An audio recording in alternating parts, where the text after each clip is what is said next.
Good evening, everyone. My name is Joanna Lefeld, and I go by the name Mula Doula. A doula is a non-licensed person who assists during childbirth and prenatal care and postnatal care, and Mula is money. So I came up with the name Mula Doula to kind of take the whole conversation of money, which is so charged, and make it a little bit more fun.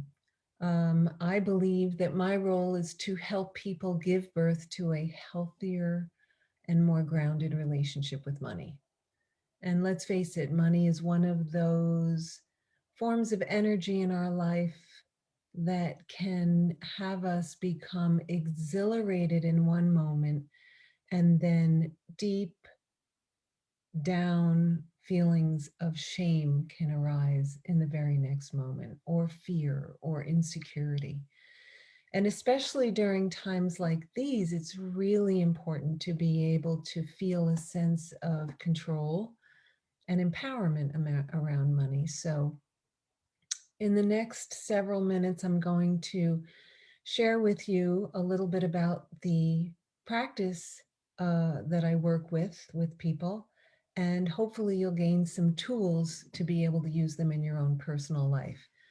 So I want to start for a few moments and talk about my background because, as I say to many people, why would you trust me to give you information about a conversation about money without knowing a little bit about my background? So back in the 1980s, I began working in the financial industry in New York City, and I became a certified financial planner. And I worked with individuals and small businesses and helping them achieve their goals of wealth accumulation and risk management.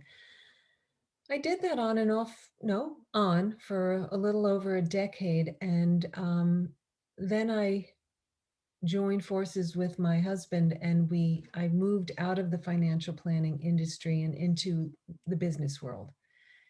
And it wasn't until about 6 years ago that I decided that I wanted to re-enter the world of money, but from a very, very different approach than the one that I was trained in. Because when I was a financial planner, I really did not feel a sense of connection to the work that I did on a really fundamental level. I was taught all kinds of incredible tools to help people navigate, but they never really taught us about the underlying meaning of money in each of our lives. And it's different for all of us. Everyone comes to the conversation of money with a very different experience based on early childhood memories. And so about 6 years ago, I began working first with friends and then giving workshops in different areas of the Hudson Valley and down in Brooklyn and in Manhattan. And I was talking about what is the underlying relationship we have with money, and how is it connected to the belief systems and the behaviors that are standing in the way of us feeling safe and secure or even abundant. And abundance, I mean, that is such a powerful word that when you really stop and think about it, everyone has a completely different understanding of what abundance means. And so 6 years down the road, here I am, and I am working with individuals and now with couples, because as most of you may know, that one of the leading incidents of divorce is money conflicts. So I've taken quite a bit of time to study and learn about working with couples and holding space for them to be able to learn new forms of communication, and then teaching them the tools, some of which I'll share with you now, on how to navigate decision making, excuse me, and prioritizing making the money that you have work for you and to live within your means. I mean, it's very different than when I started in the business in the early 80s. It seems as though our country has very quickly gone from a country of citizens to consumers. And we are constantly being bombarded with all kinds of messages about our happiness is very much linked to the next thing we purchase or the next restaurant we go to or the new car that we're driving, when in fact that really does not lead to happiness. So the relationship that we have with money is a complex one. And then when you factor in that two people coming together in a couple have very different early experiences of money, it's very important to be able to communicate in an open and honest way. So, where I'm going to begin is in talking to you about the process of uncovering what your underlying beliefs are about money. What was going on early in childhood? Now, normally when I give a workshop, um, I ask people to take a couple of moments after I speak to you about what I'm going to talk about, and they write down some notes and then break up into dyads, one-on-one with a partner. And then it's a fascinating exercise to have people listen to a complete stranger's earliest experience with money.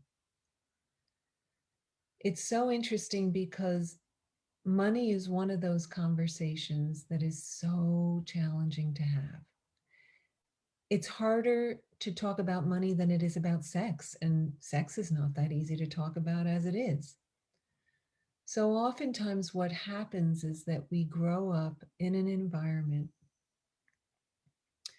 where money is part of the day-to-day existence that we're experiencing, but it may not actually be discussed. And these experiences occur really on in childhood.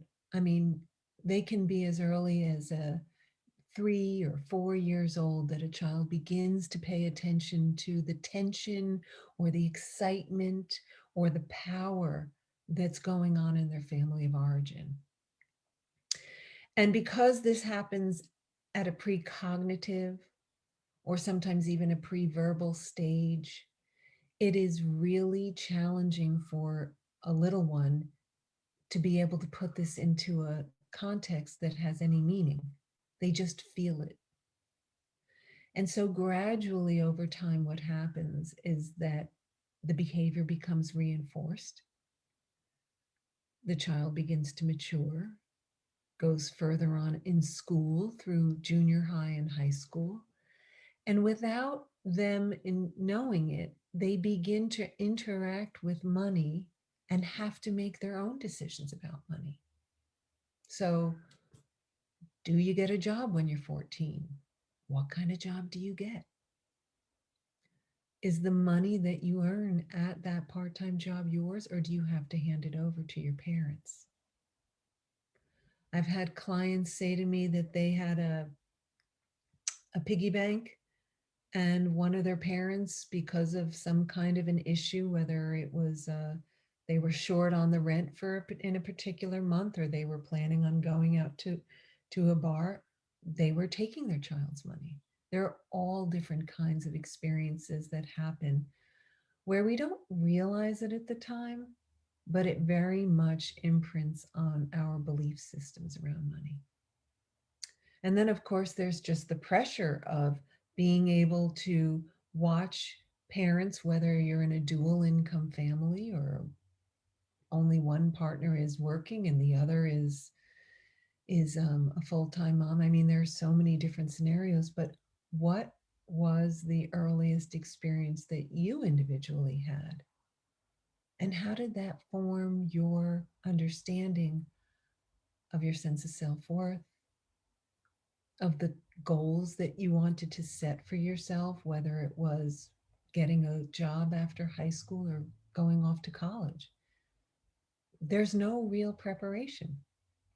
So it's at this point that normally I would encourage people to take a few moments and just go back in time, and either a very particular memory comes forward in your mind and pops through as the first memory that you might have. I can think of a particular client who once shared with me that her parents really struggled with money, and her brother had gone out when he was young to California and made it big in the movie industry. And every Christmas, when her parents were trying to figure out how they were going to make the holiday special, these incredibly magical gifts would come in the mail from their uncle. And they'd be so excited because they were so over the top, these gifts. But then they'd have to do is look at their parents' faces and feel that sense of, oh my God, so much emotion, whether it was the fact that the parents felt guilty that they couldn't meet that level of gift giving, or whether the children internalized that and felt bad about being attached to the idea of wanting to open these incredible gifts that were really beyond their means. And she was walking through life holding this tension of the push and the pull of wanting to be able to step into her sense of self-worth and really be successful at who she is and what she'd accomplished, and always creating a sabotage because she felt uncomfortable. So it can be a specific memory that comes to mind, or it is so worthwhile just thinking back to what was actually taking place in your family of origin. And I often ask people to spend some time after a session continuing to explore that through something called an inner child exercise, where through a series of questions, you can begin to imagine that you're sitting across from yourself at that tender age. And you really want to get down underneath it and ask, okay, so what is it?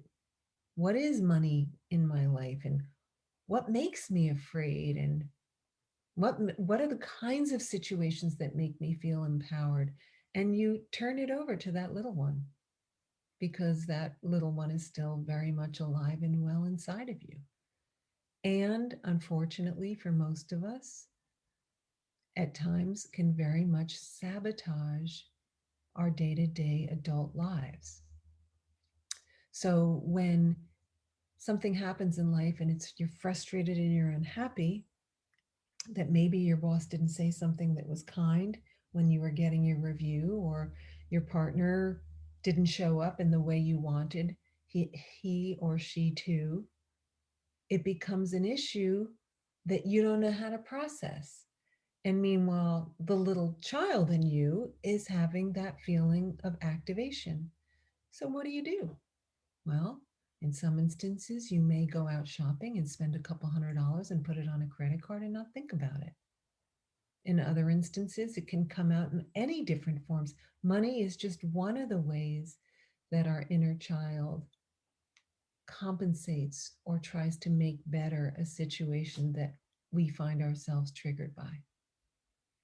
So when we can really understand how that part of us is still very much alive and know how to recognize the signs when that part of us gets activated, we can then begin to take control over erratic spending or feeling as though we're not worthy.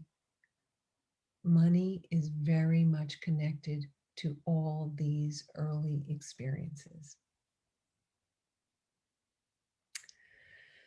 So from there, I'm going to move into a conversation about how do we utilize tools to navigate where we are in our culture in 2021, dealing with the stress of COVID, and trying to understand and navigate how to make sure that we are living within our means. Because think about it, it's not something that's taught in schools. I mean, I go into the public schools and I volunteer, and I go through the home economics classes, and I'm brought into the classroom and I teach about a lot of these basic financial concepts, because Unless you're fortunate enough to have a relative who was really grounded and took the time to explain to you how to save and how to invest, there's very little that takes place in our school system. And oftentimes we're really made to feel uncomfortable and disempowered, which again is why this work is so, so important to me. When clients come to me for the first time, I often say to them, first, I just want to say, I applaud your courage, because it's very, very rare that I meet people who have their acts together completely financially. And so it takes a lot of courage to take a clear look at where you are in your life, what's working, what's not working, and be honest with yourself. My personal story is that even with all the history and experience that I had in the financial world, I went through a very serious number of years where my money relationship was out of control. And so for me, I know what it's like to be up in the middle of the night, shaking like a leaf, wondering how I was going to pay my bills. So this is a very personal process for me that I do with clients. I never sit in judgment of where anyone is because of our culture's disconnect from being able to teach young people how to interact mindfully with money. So I'm going to do my best to offer a little bit of a primer on working with your relationship with money. I'll take you through a very simple step-by-step process. And I'm going to ask Janae then to let me know if there are any questions after I finish. And I think we'll go from there. So essentially, in order to begin establishing a healthy relationship with money, and I know many of you are out there probably going to be like, sigh, like, you have to get clear on inflow and outflow, period. You've got to know what's coming in on a monthly basis and be honest about it. And if you're not really able to bring in a lot of income at this point, whether it's as a result of COVID challenges in being unemployed, there's so many factors right now that are stacked up against many of us. You have to still be honest with yourself about what's flowing in. And at the same time, you also have to be really clear about where the money is flowing out. Now, there are two different outflows. Inflow, sources of income, are earned income, or if you happen to own a piece of real estate, it can be rental income, passive income. You have to come up with a figure that's realistic, and ideally, you're going to take an average of what your earnings were for the last 3 to 6 months if it's pretty steady, otherwise the last year. But as far as outflow, there are two different sources of outflow. One are your fixed operating expenses, meaning your rent, your utilities, everyone needs to pay for a phone, some degree of insurance, health insurance, cost of health care, whatever your circumstances are. Those are your fixed expenses. The next set of expenses, which is where it really kind of gets the inner child involved, are referred to as discretionary expenses, meaning you have the discretion to decide how much money you spend on groceries, how much money you're spending on clothing, how much money, pre-COVID, of course, you were spending on concert tickets, movie theaters, subscriptions to television program, not programs, but like Hulu, Netflix, things of that nature. Those are referred to as discretionary because they're not absolutely essential for you to be healthy and safe in your environment. They're extras. Once you have a sense of what your inflows and outflows are, and I'll spend a moment explaining what the best way to accomplish the outflows would be, you put them on a spreadsheet. You can go online, Google spreadsheet, and you can find a spreadsheet that will give you itemized listings. Here's the key. You need to make sure, ideally, that your inflow is greater than your outflow. Now, sometimes I'm working with clients where their rent alone is over 50% of what they're bringing in. That's challenging. Doesn't leave much else for you to live within. I was just going to say something about outflow. Yes. So, depending on how you're spending your money, whether it's using a credit card, whether it's using a debit card, you want to go back and refer to the last 3 to 6 months of statements. Now, it's tricky right now with COVID. So, a lot of people find that they're spending a lot less money during COVID. So I would recommend, and often do, that you go back to December, January, February, when you were living your regular life, your normal life, your average spending. Those are the numbers you want to plug in and take a look at. Okay. Why is this so important? Because one of the building blocks of a strong financial plan is to have what's referred to as an emergency fund. You need to set aside at least 3 months of whatever that outflow is, 3,000, 2,500, 5,000, in some instances 10,000 a month.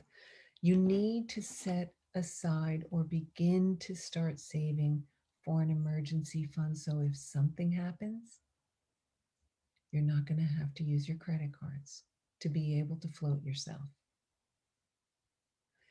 That's number one.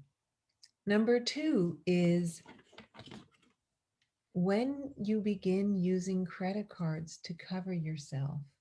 And this is also something that I've noticed over the years that a lot of people are unaware of. The banks really are not looking out for our best interest. And so when you have credit card debt, it's really important that you know the rate of interest that you're paying on your outstanding balance. I'm going to just close the window here. Hang on. What do I mean by that? Well, if you don't pay your balance in full every month on your credit card statement, the bank usually charges anywhere between 15 to 25% interest on that balance. So oftentimes people will say to me, I don't understand it. I'm making the minimum payment on my credit card, but I'm not getting anywhere. And the reason that is because the banks are making money off of us. And they don't tell you that because it's in the tiny little fine print. But when you're paying interest of between 15 and 25% on a balance, the banks are doubling their money every 3 to 5 years. Let me explain how that works. There's a concept called the rule of 72. It's a really good rule to learn and remember. It simply works like this. If you want to know how quickly a lump sum of money doubles, how quickly is it going to go from that $2,000 credit card debt into $4,000? You take the interest rate you're paying the bank on the money, let's say it's 25%, and you divide it into this magic number 72. Don't ask me to explain why 72 is magic. It just is. So 25 goes into 72 a little less than 3 times. The bank is doubling their money every 2.5, 2 3/4 years. So that $2,000 balance that you're paying $50 or $100 a month on that minimum payment is growing by leaps and bounds. In a decade, it's going to double 3 times. Now, the same is true for investing. If you have $5,000, $10,000 sitting in savings and you go into the bank and you say, okay, what can I get on my money? What is the certificate of deposit rate? And they say, Well, we'll give you 0.75 or maybe 1% on your money. Use the rule of 72. One goes into 72 times. That means that if you stick your money into a certificate of deposit at 1%, it's going to take 72 years for your money to double. Now, I don't know about you, but I'm not going to be around in 72 years, let alone have that kind of time to wait. So it's really important, going back to the budget, that when you can live within what you're making and look at what your discretionary spending is and say, okay, maybe I don't need to be spending my money on all these subscriptions, or maybe I'm not going to be eating out and grabbing slices of pizza or trying that new restaurant down the street every week, because I want to make sure that at the end of every month I can save a certain amount of money. Whether it's 50 bucks a month, 500 bucks a month, it doesn't matter. That's where the money begins to grow. Normally, I would say, does anybody have questions? I don't know if Jeanette has any questions, but I'm going to continue. So, from this standpoint, we move into growth. And how do we make our money grow? We're working so hard to make money. Shouldn't our money be working as hard as we are, if not more so? So that's where we talk about, okay, if I am living within my means, and I do have money left over every month, then how can I begin to invest it?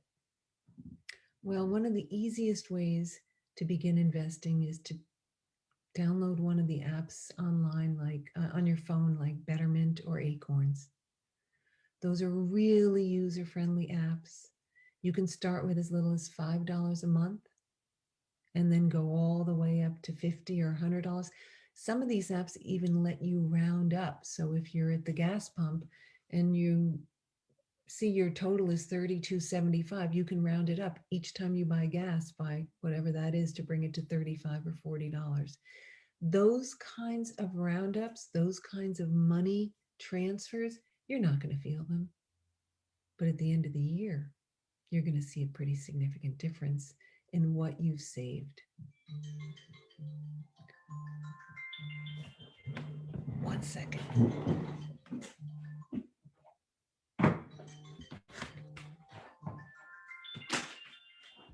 Okay, so I think what I've done is given you a basis from which to begin understanding that your personal relationship with money is emotional. It can feel very frightening and scary not to be able to understand why life is working out the way it's working out. But through making some very conscious choices about deciding how you're going to increase your inflow, how to be aware of what's coming in, and making choices on where it's flowing out, and hopefully reaching a point where there is money left over, you can begin to invest and feel a sense of more control over your finances. Investing right now, I'll spend a few moments on that. Investing right now, a lot of people are concerned about the risk of volatility. And it's interesting because prior to where we are right now, the market historically always ran in 10-year intervals. So in other words, in the late 90s, there was a there was a crash or an adjustment or a correction. And then we had a 10-year period, and then in 2007-8 we had another correction. And if you look back all the way to the 20s, it had been every 10 years. But it's only in this past, since 2008, we went past that mark of having a financial correction. And now we continue to grow and grow. Is it sustainable? Probably not. But it is continuing to grow. And what I would suggest when people begin to invest is that they recognize what they're investing for. In other words, if you don't have to have the use of the money within a short period of time, meaning 18 to 24 months, then if there would be a correction like the one in 2007, 2008, you would recover from that period of time. People who didn't have a knee jerk reaction to what was happening, and the market did drop pretty significantly back then, by 2011 and 12, they were, no, excuse me, by 2010, they were back where they started. They had recovered.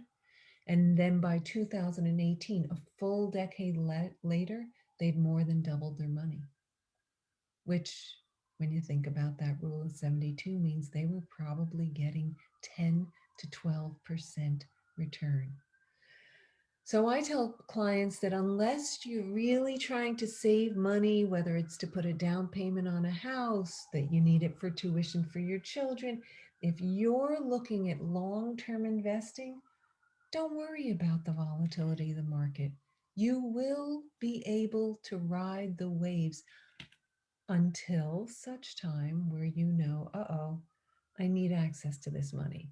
So when people say to me, yeah, well, what about all the retirees who really got the bad end of the stick? Yeah, here's why that happens. When people go to retire and they have a pension plan and it's time for them to retire, they do a calculation of what their annualized income based on the total portfolio value is at that moment in time. And if those unfortunate people came into the retirement date when the market had dropped, all the calculations were lower. So, yes, they were suffering as a result of the market downturn. But if they didn't have to retire at that point and they could have waited a year or so, the market would have recovered.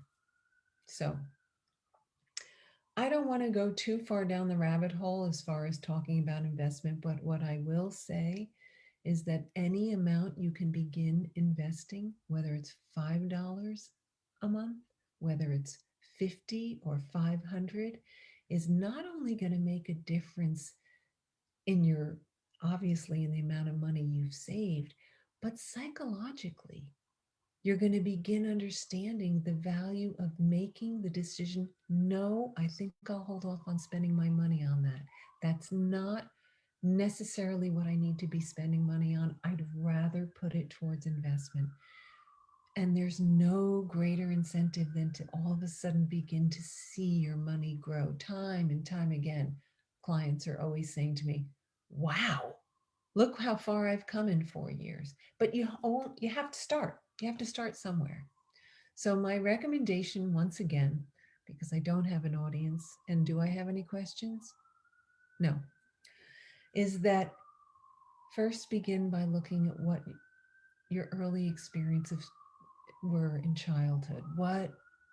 What's going on in your mind? What are the saboteurs? What are those voices that are keeping you from either stepping into your power or impulsively making you make decisions that are wreaking havoc on your wallet? That's number one. Number two, get real with yourself. What's flowing in?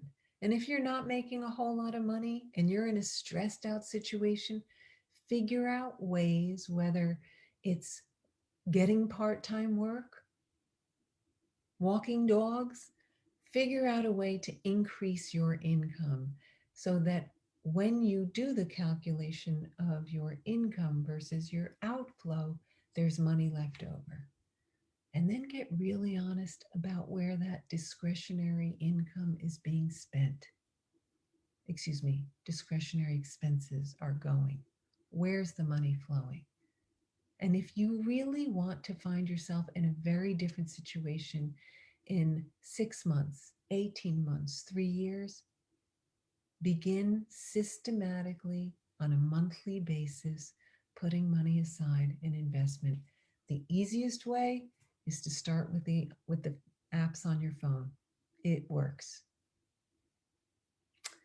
I think that's all I have to say. If are any questions, or if you'd like to reach out to me to work with me one-on-one or as a couple, if you're experiencing really challenging, difficult conflicts, um, please don't hesitate to reach out to me. My website is my name, joannalefeld.com, JoannALEFFELD.